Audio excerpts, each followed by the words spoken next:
അസ്സലാമലൈക്കും. എല്ലാവർക്കും സുഖമല്ലേ? നല്ല നാടൻ കപ്പ പുഴുക്കും കൊടമ്പുളിയൊക്കെ ഇട്ട് വെച്ച നല്ല മുളക് അരച്ച മീൻകറിയും കൂട്ടി ഒരു പിടുത്തം പിടിച്ചാൽ നമ്മൾ മലയാളികൾ ഭയങ്കര ഉഷാറായിരിക്കും അല്ലേ? ഈ കപ്പ പുഴുക്കും മീൻകറി എന്ന് പറയുമ്പോഴേ നമുക്ക് വായിൽ കപ്പലൊടിക്കാനായിട്ടുള്ള വെള്ളം ഉണ്ടാകും. ഇപ്പോൾ ഒരു കല്യാണത്തിന് പോയാൽ തന്നെ എന്തൊക്കെ വിഭവങ്ങളുണ്ടെങ്കിലും കപ്പ പുഴുക്കും മീൻകറി ഉണ്ടോ ആ സൈഡിലോട്ട് ഒറ്റ വട്ടാണ്. ഞാനിങ്ങനെ പറയുമ്പോൾ നിങ്ങൾ വിചാരിക്കും കപ്പപ്പുഴുക്കും മീൻകറിയാണ് ഞാനിന്ന് ഉണ്ടാക്കാൻ പോകുന്നത്. പക്ഷേ അല്ല, കുത്തിരിച്ചോറും മുളകരച്ച മീൻകറിയാണ് കേട്ടോ. സംഭവഷാറാണ്, നമ്മളിന്ന് പൊളിക്കും, അതുറപ്പാണ്. അതിപ്പോൾ വീട്ടിലേക്ക് പോവാം.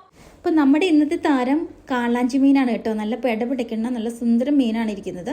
അപ്പോൾ അതിന് ആവശ്യം വേണ്ട സാധനങ്ങൾ ചുമന്നുള്ളി, ഇഞ്ചി, വെളുത്തുള്ളി, പച്ചമുളക്, കറിവേപ്പില, ഇത്ര സാധനങ്ങൾ. അത് നമ്മൾ നേരത്തെ തന്നെ അരിഞ്ഞ് സെറ്റാക്കി വെക്കുക. ചീനച്ചട്ടി വെച്ച് അതിനകത്തേക്ക് നല്ല നാടൻ വെളിച്ചെണ്ണ ഒഴിച്ച് കൊടുക്കുക. ഉലുവ പൊട്ടിക്കുക. ഉലുവ ഒരു 1/2 ടീസ്പൂൺ നമ്മൾ ഇട്ട് കൊടുക്കുന്നുണ്ട്. പിന്നെ ചുമന്നുള്ളി, ഇഞ്ചി, വെളുത്തുള്ളി, പച്ചമുളക് ഇതെല്ലാം ഇട്ട് നന്നായിട്ട് വഴറ്റുക. ഒരുപാട് അങ്ങോട്ടേക്ക് വഴറ്റണ്ട. ഒരു പകുതി വഴന്ന് കഴിയുമ്പോഴത്തേക്കിന് അതിനകത്തേക്ക് ആവശ്യമായിട്ട് പൊടികൾ ഇട്ട് കൊടുക്കണം. മുളക് പൊടി ഒരു 4-4.5 ടേബിൾ സ്പൂൺ ഇട്ട് കൊടുക്കുന്നുണ്ട്. മല്ലിപ്പൊടി ഒരു ടീസ്പൂണിൻ്റെ ആവശ്യം മാത്രമേ ഉള്ളൂ. മഞ്ഞൾപ്പൊടി ഒരു ടീസ്പൂൺ ഇട്ട് കൊടുക്കുന്നുണ്ട്.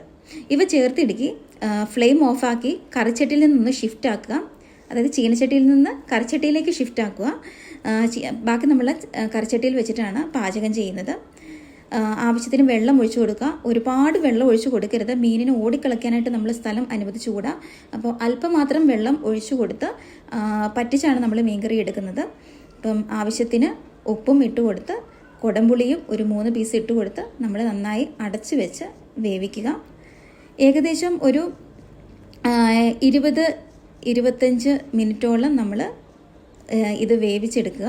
ചാറ് പറ്റിയ ശേഷം പച്ചവെളിച്ചെണ്ണയും കറിവേപ്പിലയും ഒഴിച്ച് നന്നായിട്ട് വട്ടം ചുറ്റിച്ച് നമ്മുടെ കറി ഫ്ലെയിം ഓഫാക്കി വാങ്ങുക. അത്രേ ഉള്ളൂ നമ്മുടെ ഇന്നത്തെ മീൻകറി. എളുപ്പമാണ്, എല്ലാവരും ഉണ്ടാക്കി നോക്കുക. ഇത് കോട്ടയം സ്റ്റൈലിലായിട്ടുള്ള ഒരു മീൻകറിയാണ് കേട്ടോ. അപ്പോൾ ചോറും കുട്ടി ഒരു പിടി പിടിച്ചോ, സംഭവം ഉഷാറാണ്.